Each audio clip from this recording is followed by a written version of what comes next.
Hey there, my name's Thomas Reagan. I'm a professional property investor here in Australia. Now, I just wanted to talk about some potential changes that are going to happen because of the the budget announcements to capital gains tax implementation and changes.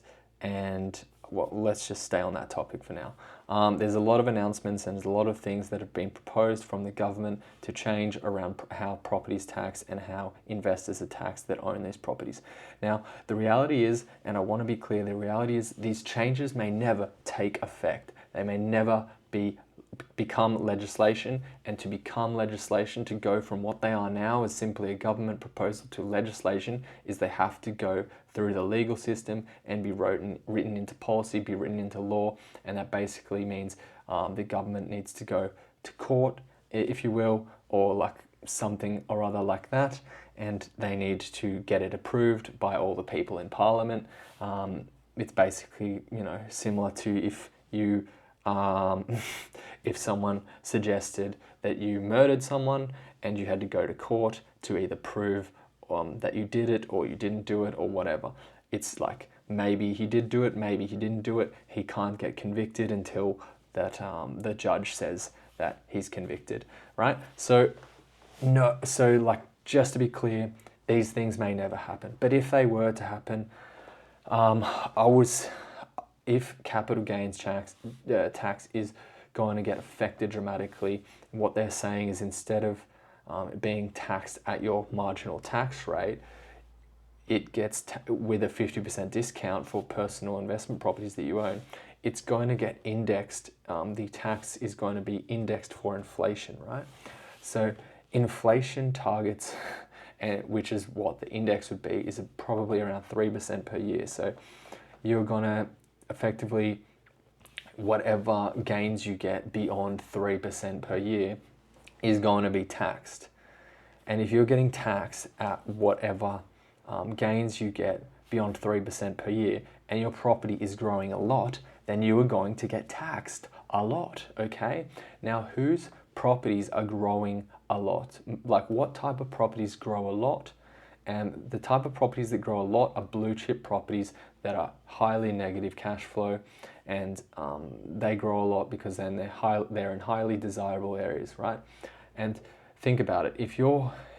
What's the point in buying a property in a highly desirable blue chip area that's getting a lot of capital growth if you're also going to get taxed so much money that it sort of cancels out the point of investing in a high growth asset and copying the negative gearing and copying their negative cash flow. Now, so it's funny, right? Like that investment strategy is not my investment strategy. My investment strategy is to buy properties that have good cash flow and have good capital growth. Now, some of the properties I buy might, double or triple in the space of 5 years, and the properties that are doubling, tripling in the space of 5 years, if I was to sell them, it would destroy my my growth, right? It wouldn't destroy my growth. It would destroy my profits. It would destroy my profits, but you don't get taxed on it unless you sell it, right? So I think what's going to happen is a lot of people are not going to sell their properties, or a lot of investors are going to sell their properties less, which would mean that the whole thing is useless because the point of the government doing it is to generate more tax income. But I just want to highlight the properties that I buy get good growth and have good cash flow, so they're great. But properties that are just blue chip properties, people literally buy them for the sole purpose of cash flow. The sole purpose of capital growth. Which is great if you don't sell it, but as soon as they sell it, they're going to get destroyed on tax, and it's not going to be worth it at all if negative gearing is scrapped, and that's what they're suggesting. The government has proposed to scrap negative gearing, which is it's another one of the things that they've proposed to do.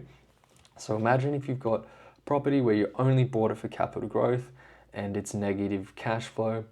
So you buy that property and you get negative gearing advantages, so you get tax back. So it's not so bad that you're so negative cash flow, right?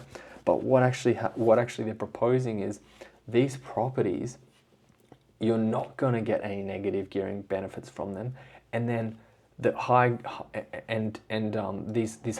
growth that these properties getting, you're getting no advantage from them as well, You're getting no advantage from these high growth assets as well, because you're getting taxed so high, because the only tax that will be exempt is the 3% indexed for inflation growth.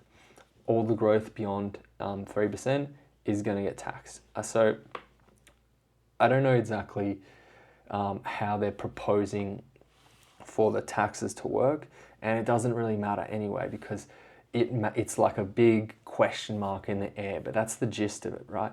So it's clear to see what properties investors will probably start steering away from, unless it fits into their strategy some sort of way. Who knows, right? But all I know is I don't invest in line with policies. I invest in line with strong fundamentals, and which stand the test of time, which is when you buy investment properties, if you're buying them like a professional investor would, you want the cash flow from the asset to be positive, or at least supporting the asset itself. That's sustainable. That's what a normal business plan would have. And if you're going to start a business, having a negative cash flow is not a sensible business plan. Hopefully you guys got something out of this, and leave a comment, like, or subscribe. See you guys next time. Bye.